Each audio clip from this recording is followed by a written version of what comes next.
Seluruh legiun cadangan ke-6 bersiap dalam waktu 1 jam, dan semua orang menunggu di tempat latihan militer. Bahkan tenda mereka dan yang lainnya telah dikemas, dan semua orang bersiap untuk mendukung garis depan dalam waktu singkat. Pengintai terus-menerus masuk dan keluar dari kamp tentara, dan semua orang dapat mengetahui dari ekspresi cemas dan khawatir mereka bahwa pertempuran tidak berjalan dengan baik. Para perwira yang setidaknya merupakan komandan batalion segera dipanggil untuk rapat, sementara Suyun membawa Huo Yuhao dan Dai Luoli, yang telah menjadi pengawal dadakan, bersamanya. Suyun sama sekali tidak memiliki pengalaman di medan perang, dan dia diliputi kecemasan dan kebingungan di saat seperti ini. Dia bukan hanya seorang komandan batalion, dia juga seorang putri. Perang ini berkaitan dengan keselamatan dan kelangsungan hidup negaranya, jadi bagaimana mungkin dia tidak khawatir? Huo Yuhao dan Dai Luoli tiba di tenda komandan korps, tetapi mereka hanya pengawal, jadi mereka hanya bisa menunggu di luar. Huo Yuhao khawatir, tapi dia tidak menggunakan kekuatan spiritualnya untuk merasakan apa yang terjadi di dalam. Jika ada guru jiwa yang kuat di dalam, dia akan berada dalam masalah jika guru jiwa itu menemukan undulasi spiritualnya. Pertemuan itu anehnya sangat singkat, dan Suyun buru-buru keluar setelah kurang dari 10 menit. Cepat, ikuti aku kembali ke batalion. Dia segera menaiki kudanya sambil berbicara, dan kedua pengawalnya hanya bisa berlari sambil mengikuti di belakangnya. Yun, komandan batalion. Dai Luoli hendak memanggilnya, Yun R. Tetapi Huo Yuhao memelototinya, dan baru kemudian dia mengingat metode yang diajarkan Huo Yuhao kepadanya. Dai Luoli buru-buru menyesuaikan ekspresinya, dan memasang penampilan yang sangat serius. Suyun membentak dan menatapnya. Dia tidak menunggu sampai dia bertanya, dan berkata dengan lugas, garis depan telah hancur total. Pasukan lapangan barat laut telah memberikan perintah bagi kita untuk segera memasuki kota, dan membangun pertahanan kita di sekitar Imperial Radiant City. Kami harus menunggu tentara mundur dan bertemu dengan mereka. Apa? Garis depan telah dihancurkan? Dai Luoli berseru. Kekaisaran Bintang Luo telah menghabiskan ribuan tahun mengembangkan pertahanan mereka di perbatasan barat. Mereka mengandalkan pegunungan Mingdou sebagai benteng alami, dan benteng mereka bisa dikatakan tidak bisa ditembus. Wajah cantik Suyun sedikit pucat. Ya, lini depan sudah hancur. Invasi Kekaisaran Matahari Bulan datang tanpa peringatan, dan mereka meledakkan beberapa peluru meriam jiwa stasioner kelas 9 di wilayah yang relatif lebih lemah di pegunungan Mingdou, dan menciptakan celah yang sangat besar. Mereka mengerahkan 4 legiun insinyur jiwa untuk melancarkan serangan terus-menerus terhadap pasukan kita. Serangan terus-menerus dari legiun insinyur jiwa memaksa pasukan lapangan barat laut mundur, dan memimpin pasukan besar Kekaisaran Matahari Bulan untuk menyerbu melalui celah di pegunungan. Satu peluru stasioner kelas 9 mendarat di wilayah tengah Angkatan Darat Lapangan Barat Laut, dan para prajurit di garis depan menderita kerugian besar, dengan banyak nyawa hilang dan banyak lagi yang terluka. Kami tidak bisa bertahan lebih lama lagi, jadi kami mundur. Bagaimana dengan ayahku? Dai Luoli bertanya dengan cemas. Suyun menjawab, Marshal Dai memimpin pasukan lapangan untuk bertahan melawan penjajah dengan kekuatan penuh mereka, tapi serangan Kekaisaran Matahari Bulan sangat ganas. Pasukan penyerang mereka tidak terlalu besar, tapi mereka telah mengerahkan 3 dari 5 jari tangan pelindung negara. Mereka datang terlalu cepat dan tiba-tiba, dan terlalu merusak. Huo Yuhao merendahkan suaranya dan bertanya, Komandan Batalion, berapa banyak tentara yang ditempatkan di sepanjang perbatasan barat kita? Suyun menjawab, tentara lapangan barat laut adalah pertahanan utama perbatasan barat kita, sedangkan tentara lapangan barat mendukung mereka. Tentara lapangan barat laut menguasai 11 legiun, sedangkan tentara lapangan barat terdiri dari 8 legiun. Kekuatan tempur kami mencapai 80.000 tentara. Selain itu, kami memiliki 200.000 tentara tambahan, dan total kekuatan kami hampir 400.000. 7 kota memiliki legiun cadangan di belakang perbatasan, dan legiun cadangan kami memiliki sekitar 200.000 tentara. Huo Yuhao memahami situasinya saat dia mendengarkannya. Perbatasan barat Kekaisaran Bintang Luo memiliki sekitar 600.000 tentara yang ditempatkan di sana, dan di antara mereka, terdapat sekitar 300.000 tentara tempur. Jumlahnya sangat besar. Selain itu, kedua pasukan lapangan yang ditempatkan di perbatasan barat tidak diragukan lagi memiliki kekuatan tempur terbesar di seluruh militer, sementara mereka juga memiliki perlengkapan terbaik. Pada akhirnya, Kekaisaran Matahari Bulan adalah musuh terbesar Kekaisaran Bintang Luo. Setidaknya meriam panah ilahi Zuge yang dibeli Kekaisaran Bintang Luo dari Sekte Tang telah dipindahkan ke front barat. Dalam keadaan seperti itu, perang tiba-tiba meletus di perbatasan, namun pertahanan Kekaisaran Bintang Luo masih terkoyak. Pasukan terkuat Kekaisaran Bintang Luo, pasukan lapangan barat laut, telah hancur total. Tidak sulit membayangkan betapa mengejutkannya pukulan Kekaisaran Matahari dan Bulan. Legiun cadangan ke-6 dengan cepat dimobilisasi, dan mereka dengan cepat memasuki kota Imperial Radian, bersama dengan persenjataan mereka. Intel terus mengalir bolak-balik dari Imperial Radian City dan garis depan. Gerbang kota segera ditutup setelah Legiun cadangan ke-4 dan ke-6 memasuki kota, dan semua orang dalam keadaan siaga tinggi. Banyak tentara dikerahkan untuk melindungi lumbung dan gudang senjata terpenting di kota itu. Suasananya sangat tegang, dan udaranya begitu deras dan padat sehingga seolah-olah bisa meneteskan air. Huo Yuhao dan yang lainnya adalah anggota batalion ketiga Legiun Cadangan ke-6, yang merupakan bagian dari divisi ke-7. Mereka diatur di sisi timur kota. Mereka mempunyai terlalu banyak rekrutan, jadi jika pertempuran sampai ke kota, front barat akan menjadi tempat pertama yang diserang. Oleh karena itu, rekrutan tersebut dikerahkan di dekat sisi timur kota. Suyun pergi untuk pertemuan lain sebelum dia kembali ke batalion sementara dengan wajah muram. Sementara dia mengatur agar Huo Yuhao dan Dai Luoli menunggu di dalam ruangan bersamanya. Bagaimana situasinya, Komandan Batalion? Dai Luoli bertanya dengan cemas. Masalah ini berkaitan erat dengan keselamatan ayahnya, jadi tidak mungkin dia tidak merasa cemas. Wajah Suyun dipenuhi kekhawatiran dan kecemasan. Situasinya sangat buruk. Jumlah korban tewas atau terluka di garis depan masih belum jelas, namun kita tahu bahwa Adipati Macan Putih telah memimpin prajurit pribadinya untuk menutupi bagian belakang sehingga sebagian besar pasukannya dapat mundur dari jangkauan Kekaisaran Matahari Bulan. Garis depan menderita kerugian besar, sementara tentara lapangan barat terkena serangan destruktif pada saat yang bersamaan. Kekaisaran Matahari Bulan juga telah menggunakan cangkang meriam jiwa stasioner kelas 9 lainnya. Perkiraan konservatif kami adalah Kekaisaran Matahari Bulan telah menggunakan lebih dari 6 peluru meriam stasioner kelas 9 kali ini. Huo Yuhao menarik napas dingin ketika mendengar kata-katanya. Karena dia tahu betapa kuatnya peluru meriam jiwa yang tidak bergerak, dia bisa memahami betapa menakutkannya kekuatan penghancurnya. Wajah Dai Luoli sangat pucat, namun matanya tiba-tiba menjadi tegas dan tegas. Aku akan mencari ayahku. Aku pergi, Suyun. Dengan itu, dia berbalik dan mulai berjalan keluar. Huo Yuhao meraih bahunya dan tanpa perasaan menariknya kembali. Kamu tidak akan kemana-mana. Tidak ada gunanya meskipun kamu pergi, jadi kamu akan tetap di sini dan tidak melakukan apapun. Apakah kamu berpikir bahwa kamu, seorang penatua jiwa yang bahkan tidak memiliki 4 cincin jiwa, dapat membalikkan keadaan bahkan jika kamu pergi ke garis depan? Mata Dai Luoli memerah. Saya tidak bisa menunggu di sini saja. Ayah saya berjuang dengan hidupnya demi kelangsungan negara kami. Aku adalah putranya, dan bahkan jika aku harus mati, aku akan berdarah bersamanya dan mati dengan gagah berani di medan perang. Kami telah mendaftar menjadi tentara untuk membela negara kami. Saya seorang master jiwa, jadi apa yang akan saya lakukan jika saya menunggu di sini bersama para rekrutan? Huo Yuhao menampar Dai Luoli tepat di wajahnya dan membuatnya terjatuh ke tanah. Dia berkata dengan dingin, niatmu baik dan kamu sangat berani, tapi itu adalah keberanian yang tidak punya otak. Jadi bagaimana jika Anda seorang master jiwa? Apakah Anda benar-benar berpikir Anda bisa keluar kota ketika gerbang kota ditutup rapat? Atau apakah Anda berniat mengungkap identitas Anda sebagai putra Adipati Macan Putih, sekaligus mempermalukan ayah Anda? Kamu seharusnya membenci dirimu sendiri karena kamu tidak cukup kuat, dan tidak bisa membantunya di saat seperti ini. Jika Anda mempunyai tekad yang cukup, Anda harus menggunakannya dalam kultivasi. Imperial Radian City diposisikan di belakang garis depan, dan jika mereka tidak dapat bertahan lebih lama lagi, tentara harus mundur melalui Imperial Radian City. Lakukan sesuatu yang mampu Anda lakukan dengan kekuatan Anda, dan itu jauh lebih baik dan berguna daripada menyia-nyiakan hidup Anda begitu saja. Mungkin Dai Luoli sudah terbiasa dipukuli oleh Huo Yuhao, tapi dia tidak marah karena tamparan ini. Dia bangkit kembali, ekspresinya muram dan tegas, tapi dia tidak berkata apa-apa. Suyun duduk di kursi di sampingnya. Matanya tersebar, dan dia berada di samping dirinya sendiri karena panik.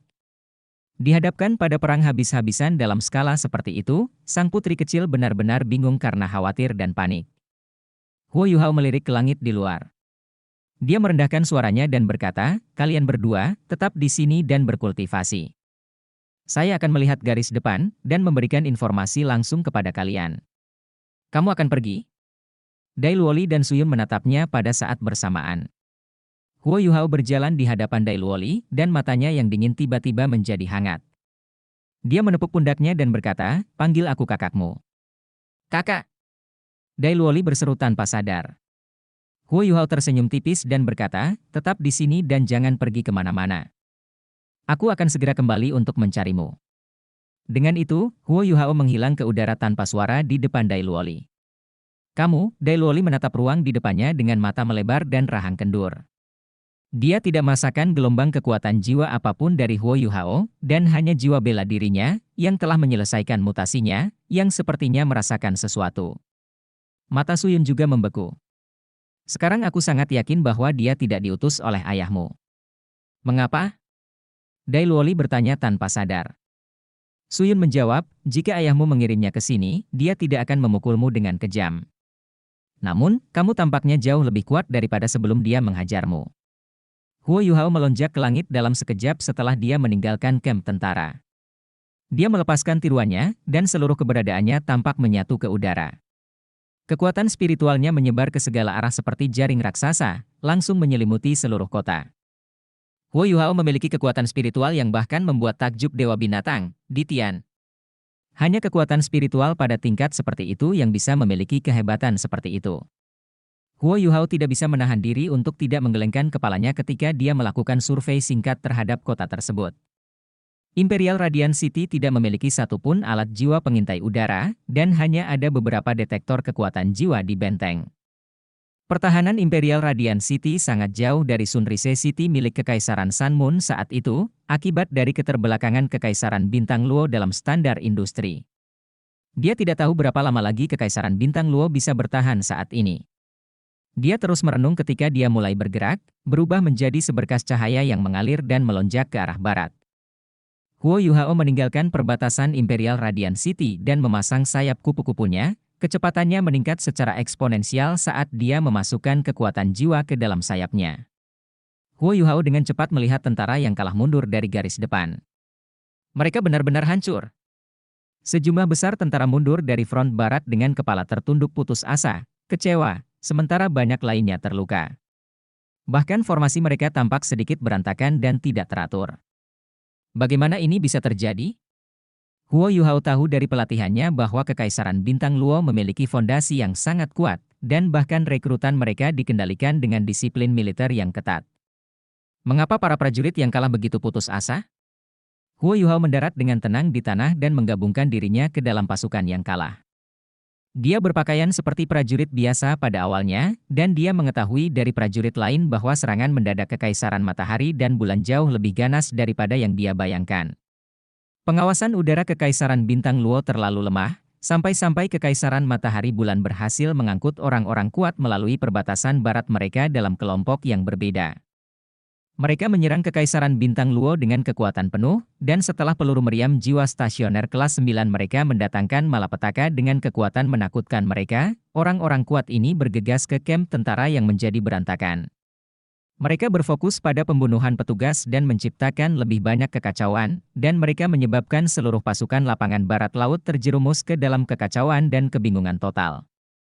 Jika bukan karena Duk Macan Putih yang menangani tentaranya dengan ketat, dan fakta bahwa ia mempunyai kecakapan yang luar biasa dalam mengendalikan pasukannya, pasukan lapangan barat laut akan menderita kerugian yang lebih besar lagi. Garis depan telah kehilangan sekitar 70.000 orang. Menurut para prajurit yang kalah, pancaran cahaya kuat turun dari langit terus-menerus setelah ledakan mengerikan itu terjadi, dan menghancurkan benteng kerajaan Bintang Luo di puncak gunung. Setelah itu, sejumlah besar insinyur jiwa membanjiri pegunungan Mingdou dan membantai semua orang. Ini jelas merupakan gaya bertarung di mana kekuatan bertarung tingkat atas digunakan untuk membuka jalan. Terlebih lagi, dengan kemampuan Legiun Insinyur Jiwa untuk terbang, pasukan udara Kekaisaran Matahari Bulan memiliki keunggulan absolut. Kekaisaran Matahari Bulan memiliki supremasi udara sepenuhnya, dan mereka telah memanfaatkannya dengan sangat baik.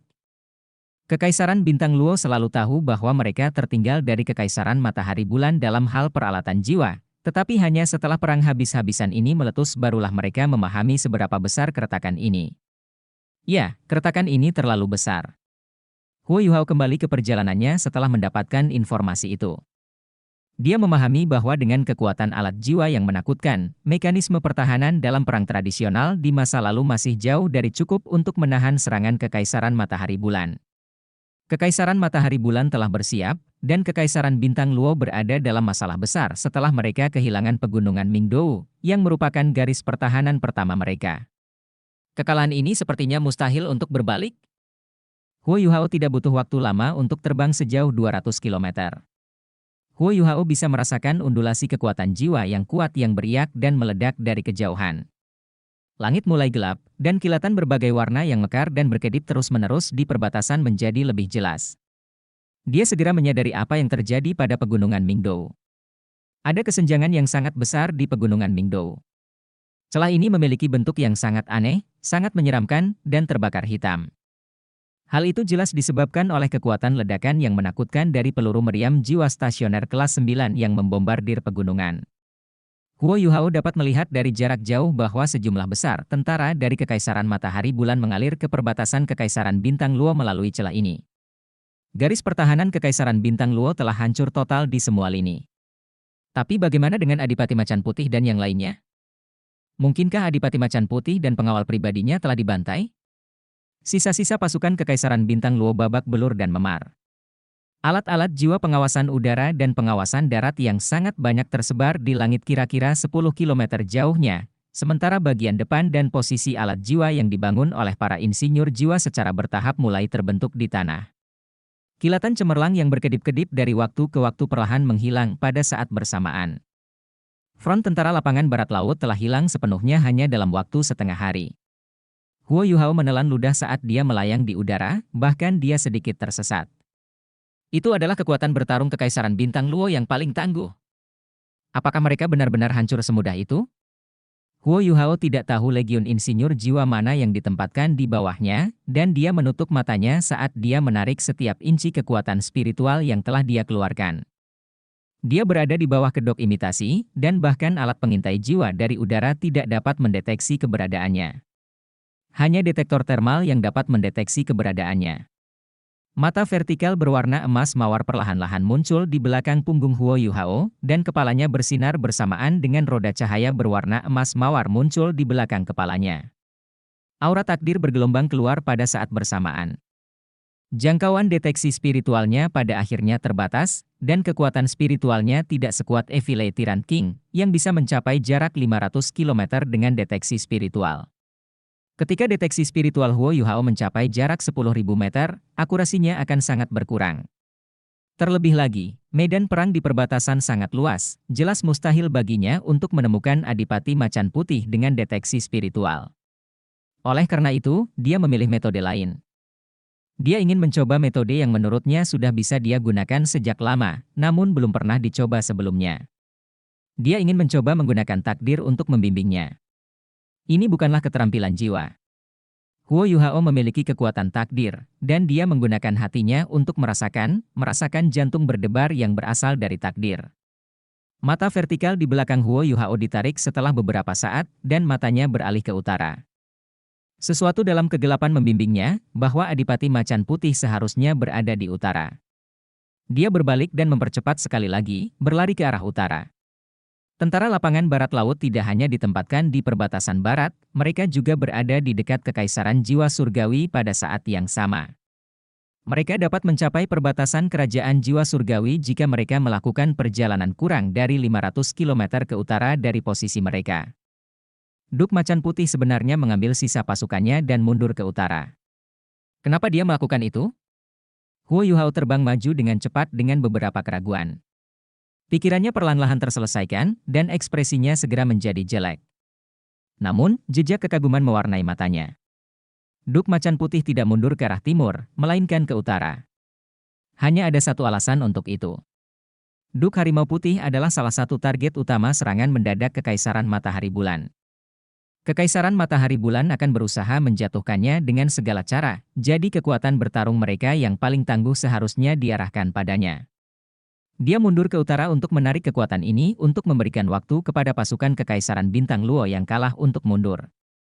Legiun Insinyur Jiwa Kekaisaran Matahari Bulan masih terbang di udara, dan ancaman serta kerusakan yang dapat mereka timbulkan pada prajurit normal terlalu berat dan parah. Meski kebencian yang dirasakan Huo Yuhao terhadap Adipati Macan Putih tidak berkurang banyak, ia tetap mengagumi keberanian dan kepahlawanan Adipati Macan Putih.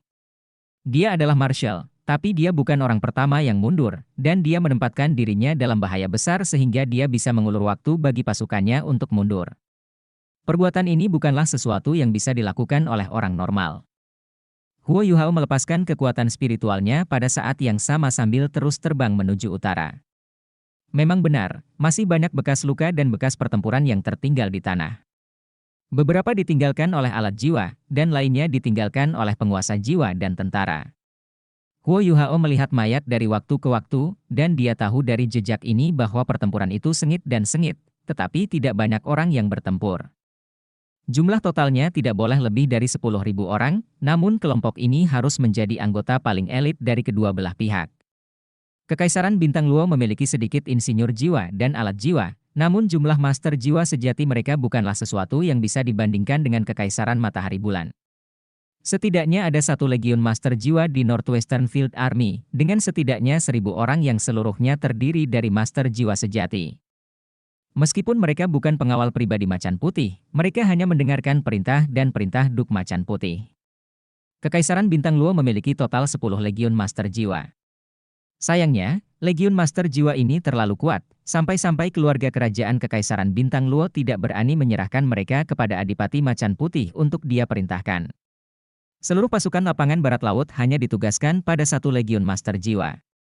Huo Yuhao tidak bisa terbang secepat itu karena dia sedang mengamati jejak pertempuran di darat, tapi hal baiknya adalah dia tahu dia menuju ke arah yang benar. Semakin jauh dia terbang, semakin dia mengerti betapa Kekaisaran Matahari Bulan ingin membunuh Adipati Macan Putih. Huo Yuhao tahu dari mayat-mayat di tanah bahwa setidaknya ada 2 legiun insinyur jiwa yang mengejar Adipati Macan Putih dan tentaranya. Selanjutnya kedua legiun ini merupakan anggota tangan pembela negara. Huo Yuhao pernah melihat salah satu dari mereka sebelumnya, legiun itu telah menjebak Huo Yuhao dan yang lainnya, yang pada akhirnya mengakibatkan Wang Qiuer mengorbankan dirinya untuknya. Legiun itu adalah legiun tiran jahat, dan dari apa yang dikenakan oleh para insinyur jiwa yang terbunuh, legiun lainnya seharusnya adalah legiun insinyur jiwa teror Claw. Kedua legiun ini memiliki perlengkapan tingkat atas, mereka adalah legiun insinyur jiwa peringkat binatang. Mereka dilengkapi dengan sejumlah besar alat jiwa tingkat atas, dan kekuatan bertarung rata-rata mereka setara dengan insinyur jiwa kelas 4 atau lebih tinggi. Selain itu, mereka sangat mahir dalam kerja tim dan kerja sama. Huo Yuhao terbang selama 1 jam lagi sebelum dia samar-samar bisa melihat gelombang cahaya yang berkedip-kedip di kejauhan. Lampu-lampu ini berkedip-kedip dengan kecepatan yang luar biasa, tidak sulit untuk melihat bahwa pertempuran itu sangat intens. Huo Yuhao menemukan arah yang benar, jadi dia tidak lagi harus menentukan tujuannya. Dia buru-buru mempercepat sebanyak yang dia bisa dan terbang ke arah itu. Dia bisa melihat bayangan dan sosok berkelap-kelip dengan berkas cahaya di udara di atas cakrawala. Kelompok ini terutama dibagi menjadi 2 kelompok. Kelompok pertama milik Legiun Insinyur Jiwa Tiran Jahat, yang alat jiwa tipe terbangnya berkilau dengan cahaya biru, dan kelompok lainnya milik Legiun Insinyur Jiwa Teror Claw, yang alat jiwa tipe terbangnya berkedip dengan cahaya keemasan gelap. Kedua Legiun Insinyur Jiwa ini tersebar di udara, dan mempertahankan bagian depan insinyur jiwa mereka di udara begitu saja. Kubah biru melindungi Legiun Tiran Jahat, sementara kubah emas gelap melindungi Legiun Teror Claw. Huo Yuhao dapat melihat bahwa kekuatan jiwa dari kubah-kubah ini berasal dari alat jiwa berbentuk paku di ujung alat jiwa tipe terbang mereka. Setiap orang melepaskan kekuatan jiwa dari alat jiwa ini, dan kekuatan jiwa mereka berkumpul dan diubah menjadi kubah besar ini. Rasio mayat yang dilihat Huo Yuhao dalam perjalanan ke sini sangat mendukung para insinyur jiwa. Ada terlalu sedikit insinyur jiwa yang tewas, jumlahnya sedikit di atas 10, sementara Kekaisaran Bintang Luo telah meninggalkan terlalu banyak mayat. Pengawal pribadi Adipati Macan Putih telah menderita kerugian besar dan cedera, dan banyak orang yang seharusnya menjadi penguasa jiwa yang kuat terbunuh dalam aksi tersebut. 2 legiun insinyur jiwa yang melayang di udara menembakkan sinar jiwa yang tebal ke tanah, berulang kali. Mereka tidak menembak satu sama lain atau atas kebijakan mereka sendiri. Alat jiwa yang mereka gunakan tampaknya memiliki efek gabungan. 3 hingga 5 orang membentuk satu tim, dan setiap sinar jiwa yang mereka tembakkan akan menyebabkan ledakan dahsyat di tanah di bawah mereka. Situasi di lapangan jauh lebih tragis dan membawa bencana dibandingkan dengan para insinyur jiwa. Huo Yuhao memiliki kemampuan nekromantik, dan saat dia mengulurkan kekuatan spiritualnya, dia sudah bisa merasakan banyak gelombang spiritual di tanah. Roh itu milik orang mati.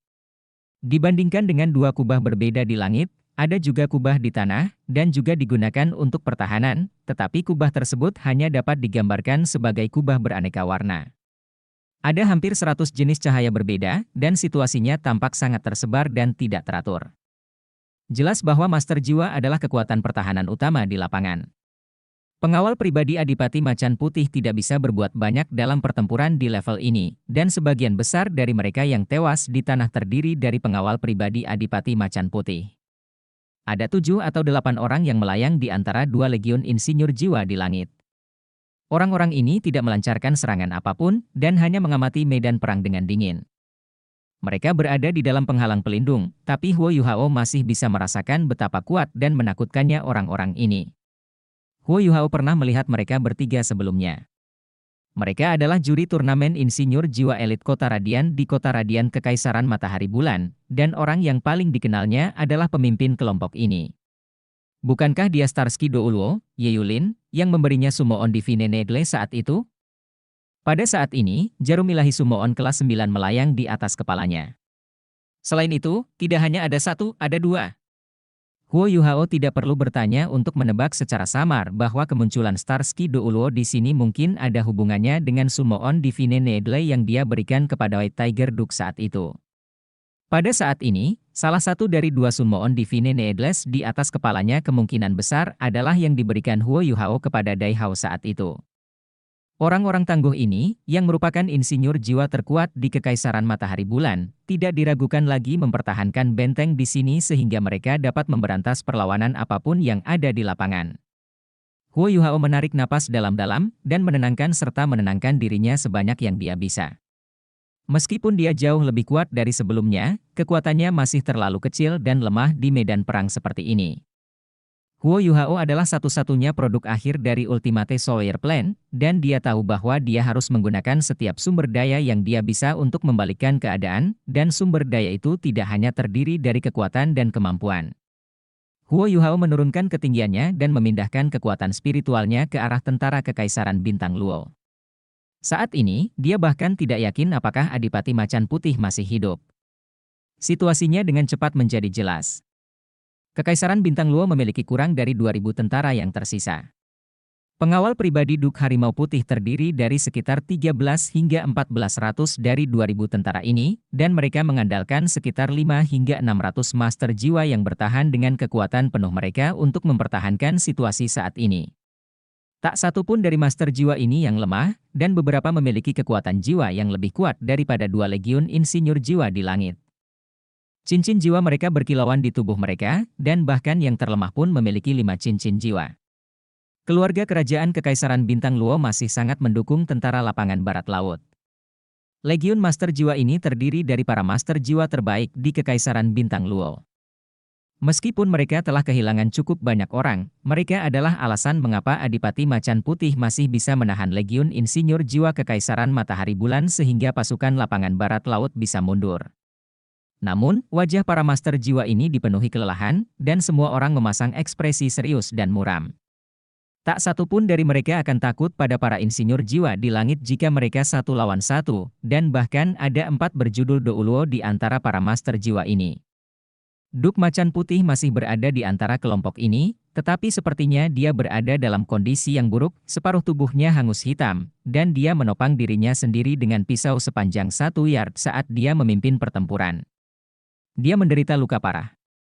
3 lainnya berjudul Doulwo menyebar dan terus bekerja sama dengan master jiwa lainnya untuk mempertahankan kelompok. Mereka sepertinya telah mengeluarkan banyak kekuatan jiwa mereka juga. Duke Harimau Putih terengah-engah.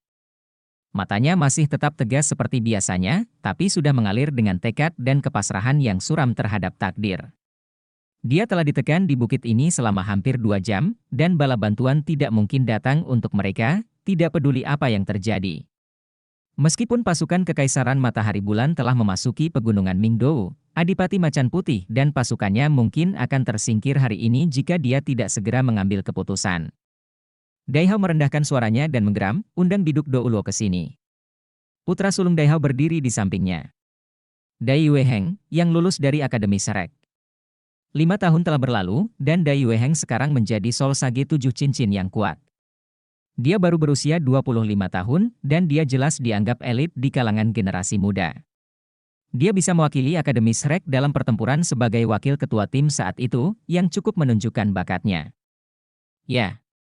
Dai Weiheng mengakuinya, dan dia segera memanggil seorang pria tua berusia 70-an ke Daihao. Pria ini adalah salah satu dari 3 judul Doulo yang kuat dalam formasi Master Jiwa. Pria tua ini datang ke samping Daihao, dan tiba-tiba mengangkat alisnya sambil menunjuk ke arah langit dengan tangan kanannya.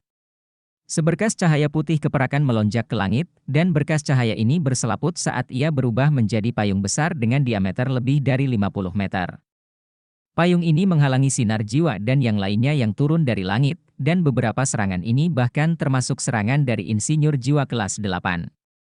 Sinar jiwa dan meriam jiwa ini tidak hanya mendarat di permukaan payung. Serangan-serangan ini sepertinya langsung hilang ketika menyentuh cahaya putih keperakan di permukaan payung, dan diurai serta dikonsumsi oleh ruang tipis dan halus yang tak terhitung jumlahnya di udara. Oleh karena itu, tidak ada ledakan yang terjadi. Pria tua ini adalah Komandan Legiun Master Jiwa pertama Kerajaan Bintang Luo, Biduk Doulo, Xuanji. Dia adalah salah satu dari judul Doulo yang berasal dari generasi tua di Kekaisaran Bintang Luo, dan nama aslinya telah lama dilupakan, jadi dia selalu dipanggil Xuanji. Kekuatan jiwanya berada di peringkat 94, dan jiwa bela dirinya adalah payung biduk. Dia berteman baik dengan Duk Macan Putih generasi terakhir, dan satu generasi lebih tua dari Daihao. Adipati Macan Putih generasi sebelumnya telah memohon kepadanya untuk melindungi garis keturunan Macan Putih, dan dia adalah salah satu kekuatan inti terkuat di kubu Adipati Macan Putih. Duk. Wajah Biduk Doulo tampak sedikit pucat saat dia memblokir serangan yang turun dari langit. Ekspresinya juga sangat serius saat ini. Kekaisaran Matahari Bulan telah dengan jelas merencanakan penyergapan mendadak mereka sejak lama, dan keganasan serangan mereka melebihi ekspektasi semua orang. Kekaisaran Matahari Bulan tidak mengirimkan pasukan mereka dengan cepat ke Kekaisaran Bintang Luo. Sebaliknya, mereka mengirimkan kekuatan tempur terkuat mereka melawan Adipati Macan Putih, Daihao, yang jelas berarti mereka telah merencanakan ini. Duk Harimau Putih adalah Panglima Angkatan Darat Lapangan Barat Laut, dan dia juga merupakan andalan perimeter pertahanan barat Kekaisaran Bintang Luo. Begitu dia meninggal, pasukan lapangan barat laut dan barat akan mendapat pukulan psikologis besar yang belum pernah terjadi sebelumnya. Selain itu, Daihao bukanlah satu-satunya target para penjajah. Mereka juga mengejar Legiun Master Jiwa pertama Kekaisaran Bintang Luo, karena Legiun ini mewakili 10% Master Jiwa yang dikendalikan oleh keluarga kerajaan. Para Master Jiwa lebih rendah daripada para insinyur jiwa di medan perang jika Legiun berperang melawan Legiun, namun jika para Master Jiwa ini digunakan atau dikerahkan dengan cara lain, dampak dan kekuatan mereka akan sebanding dengan Legiun Insinyur Jiwa. Legiun Master Jiwa pertama juga merupakan legiun terkuat secara keseluruhan di antara 10 Legiun Master Jiwa besar Kekaisaran Bintang Luo. Dari pemboman mendadak dari meriam jiwa stasioner kelas 9 hingga sekarang, Legiun Master Jiwa pertama telah kehilangan sekitar sepertiga dari Master Jiwa mereka. Harga yang menyakitkan ini harus dibayar sebagai imbalan atas kesempatan bagi sisa-sisa tentara lapangan barat laut untuk mundur. Biduk Doulo telah lama meminta Adipati Macan Putih untuk memimpin pasukannya mundur, tetapi Daihao bersikeras sebaliknya. Dia memimpin pengawal pribadinya untuk melindungi bagian belakang, dan bekerja sama dengan Legiun Master Jiwa pertama Biduk Doulo untuk melakukannya. Jika dia tidak melakukan itu, Legiun Master Jiwa pertama mungkin sudah hancur sekarang. Namun, jika keadaan mereka saat ini dibiarkan terus berlanjut, mereka tetap tidak bisa lepas dari nasib pemberantasan dan kekalahan total. Duk. Biduk Doulo datang ke samping Adipati Macan Putih, dan menghela nafas pelan saat melihat luka di sekujur tubuh Daihao. Cedera paling parah yang dialami Duk Macan Putih berasal dari Sumoon Divine Needle milik Starsky Doulo. Awalnya, Duk Macan Putih memiliki Summon Divine Needle miliknya sendiri, tetapi Starsky Douluo mengambil Summon Divine Needle miliknya segera setelah dia muncul, dan bahkan menggunakan Summon Divine Needle ini untuk melukai Daihao dengan parah. Jika Duk Macan Putih tidak memiliki beberapa alat jiwa pertahanan di tubuhnya, dan jika bukan karena jiwa bela dirinya kuat, dia mungkin akan mati karena serangan itu. Daihao mengangkat tangannya, dan lapisan cahaya putih terlepas dari tangannya. Cahaya putih ini meliputi dirinya dan biduk Douluo di dalamnya. Mata Daihao masih bersinar seperti biasanya. Dia mengepalkan tangannya erat-erat dan berkata, "Paman Xuanji, kita tidak bisa terus seperti ini. Kami tidak bisa lepas dari nasib kehilangan setiap solder jika hal ini terus berlanjut." Biduk Douluo menatapnya dan berkata, "Apa rencanamu?" Daihao merendahkan suaranya dan berkata, "Saya adalah target mereka. Setelah beberapa saat, saya akan memerintahkan pengawal pribadi saya untuk menyerang dan menyebar ke segala arah untuk menciptakan ilusi bahwa saya ingin menyerang. Saya akan berlari sendiri ke arah utara untuk menarik perhatian musuh. Anda akan mengambil Legion Master Jiwa pertama dan menerobos ke arah tenggara. Berlari sejauh yang Anda bisa, dan pertahankan kehidupan dan kekuatan sebanyak mungkin, pertahankan kekuatan Anda agar kami dapat membalas di masa depan." Tidak, ekspresi bintang biduk Douluo berubah drastis saat dia membalas dengan marah, "Omong kosong apa yang kamu ucapkan? Ayahmu telah memberiku tugas untuk melindungi garis keturunan Macan Putih. Bagaimana aku bisa meninggalkanmu dan melarikan diri? Jika aku melakukan itu, bagaimana aku bisa menghadapi ayahmu di akhirat?" Daihao berkata dengan tenang, "Paman Xuanji, sekarang bukan waktunya membicarakan sentimen. Keputusanku adalah demi masa depan kerajaanku. Tidak ada artinya jika semua orang mati dalam pertempuran di sini hari ini, dan saat ini, tidak mungkin kita bisa menimbulkan kerusakan yang efektif atau mungkin terjadi pada orang-orang di langit. Formasi alat jiwa pertahanan kolektif mereka terlalu kuat, dan bahkan Douluo Transcendent mungkin tidak dapat menerobos. Kamu harus pergi, dan kamu akan membawa Yue Heng pergi. Dia akan mengambil alih sebagai Adipati Macan Putih setelah kematianku. Waktu sangat penting, Paman Xuanji, jadi Anda harus mendengarkan saya. Hanya saya yang akan tetap menarik perhatian mereka dan menciptakan peluang bagi kalian untuk bertahan hidup. Tidak mudah bagi mereka untuk membunuhku juga, dan aku akan mencoba yang terbaik untuk bertahan hidup selama ada kesempatan. Kita tidak bisa mengeluarkan kekuatan penuh kita jika kita tetap bersama." Dada biduk Douluo membusung keluar masuk. Dia memahami dalam hatinya bahwa solusi Adipati Macan Putih adalah yang terbaik untuk saat ini. Tapi bagaimana dia bisa meninggalkan Daihao ketika dia melihat Daihao tumbuh besar sejak dia masih kecil? "Paman Xuanji, mohon bergerak selagi semua orang masih memiliki kekuatan jiwa. Rencananya telah diputuskan, dan aku akan dengan mudah menyerahkan Yue Heng kepadamu." Dia menghilangkan penghalang kedap suara yang baru saja dia lepaskan saat dia berbicara. Dia menoleh ke Dai Yue Heng di sampingnya sambil merendahkan suaranya dan berkata, "Kamu akan mengikuti kakek Xuanji, dan kita akan dibagi menjadi dua kelompok berbeda. Anda akan mendengarkan perintah kakek Xuanji setelah keluar. Apakah kamu mengerti?" Dai Yue Heng ragu-ragu sejenak dan bertanya, "Bagaimana denganmu, ayah?" Daihao bergumam dengan dingin, "Saya akan keluar dari arah lain. Hanya dengan cara ini kita akan memiliki peluang lebih tinggi untuk keluar. Pergilah, sekarang terserah padamu, Paman Xuanji." Biduk Douluo menghela nafas panjang sambil menatap tekad dan keteguhan hati yang dalam di mata Daihao. Dia meraih Dai Yue Heng saat dia berbalik dan pergi.